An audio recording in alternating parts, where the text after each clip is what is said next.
Hey, welcome back everybody. It's Liquor Hound again.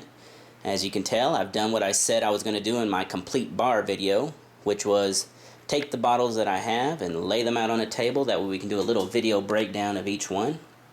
And we can discuss what makes them important or what makes them collectible.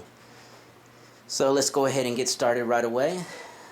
In the decanter on this corner right here is Buchanan's Red Seal 15-year-old. It originally came in a Wade decanter, a green Wade decanter, and although you can't find that one anymore, the Red Seal is still around. I think it's now an 18-year-old. Excellent blend. Buchanan's 12-year-old. Next to it, another black bottle, which is a Best Buy whiskey for the price. It's usually about $20 a bottle. If you're into Islays or the smoky peatiness, then definitely have that one in your collection. Hibiki 12 is a Japanese blended whiskey that has won many awards. To me, to get the quality of the Hibiki 12, you're going to have to go with something like a White McKay 22-year-old or something to that effect. The Yamazaki 18 is another award winner. Again, it's the single malt out of Suntory. They do make a 12, but I do not have the Yamazaki 12 right now. I'll probably add that very soon. I'd like to see how it matured and what the difference is. Amrut Fusion out of India. Of all the bottles that I have in my collection, I would probably say for the price, the Amrut Fusion is one you should definitely have. Even if you're not an Islay lover, even if you're a Highlands person, or whatever your favorite type of Scotch whiskey is, Amrut Fusion pretty much covers all your bases.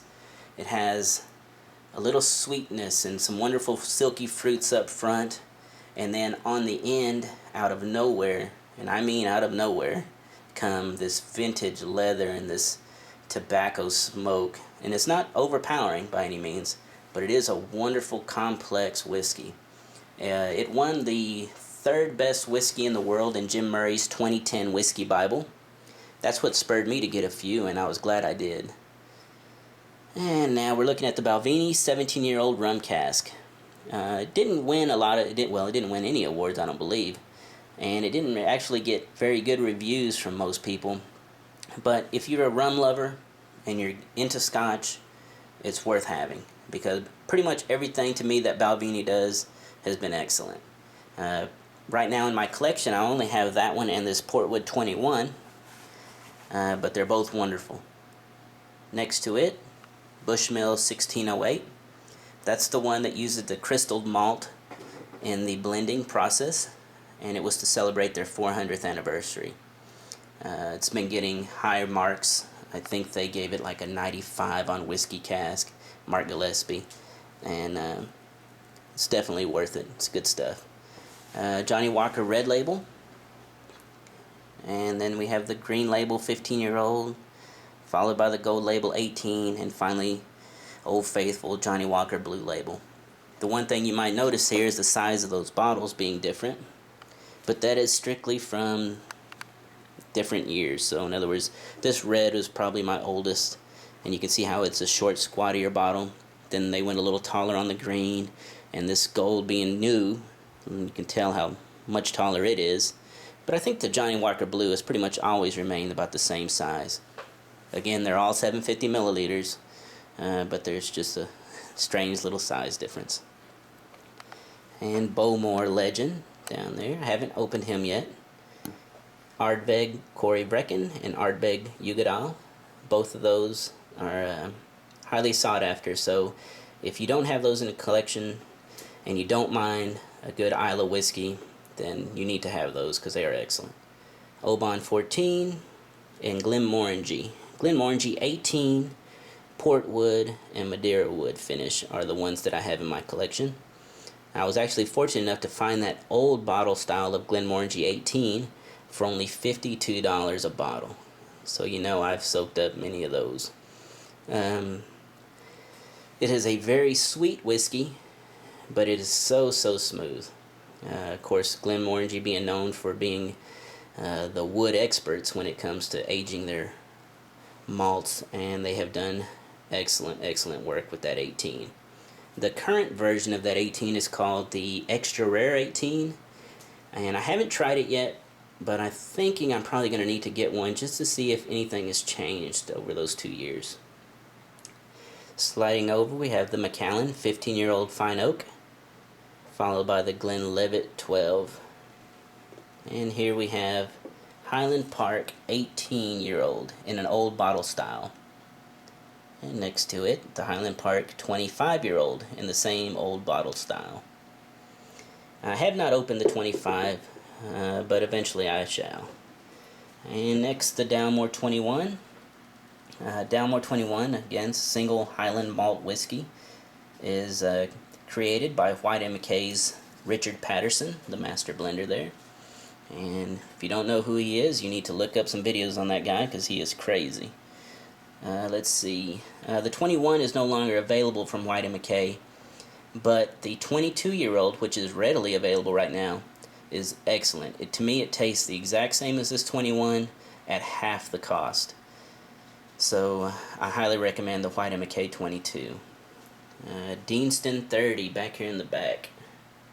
Deanston 30 is not open yet, but he will soon. Glenfiddich 12 and the Glenfiddich 30. I really do enjoy that Glenfiddich 30. It is wonderfully smooth. It's pretty well balanced. It's not leaning any which way. Nothing jumps out at you and you're like, oh yeah, that's, you know, sweet, or that's fruity, or that's dead. It's a great whiskey. The Chivas 12, and there's the Longmorn 15. The reason I put that Longmorn 15 right there is because Longmorn is the base whiskey for pretty much all the Chivas blends. The 15-year-old is no longer available, and the current version is a Longmorn 16, but the 16 is well known for not being as good as that 15-year-old. So if you can find any of the Longmorn 15, buy them up. Speaking of buying them up, Century of Malts by Chivas. That is where they took 100 single malt whiskeys and blended them together. They only did it one time, and I want to say it was, let's see, what year was that? 2005, 2006, somewhere in there. It's an excellent blend. The Chivas Regal 18 in a big 1.75 liter, which I may never finish by myself. And this Royal Salute 21-year-old in the old Spode decanter. Still has the tax seal on it. Again, one day, but not right now. And here's a very special bottle. The Chivas Regal Stone of Destiny 38-year-old. Seeing how I'm going to be 38 pretty soon, that will be my birthday present to myself, and I will crack him open and see what he's all about. And Lagavulin 21. This is another bottle which, if you can find it, you need to grab it. I'll warn you right now, it is an Isla lover's dream. It is heavily smoky, peaty, you know, that smoked fish. It's just, I know it sounds horrible to some people, but it's a unique experience when it comes to liquor. You know, it is something that you need to try. You need to realize that, hey, there's different styles, and they're not all bad, and especially not this Lagavulin 21.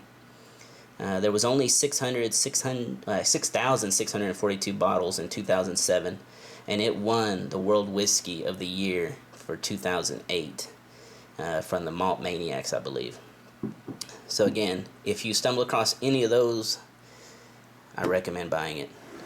Yamazaki 1984. This is probably one of my newest to my collection, so it hasn't been opened yet. And there was only 300 of these imported into the US. And eventually, again, like some of those others, eventually I hope to open it, but just not right now.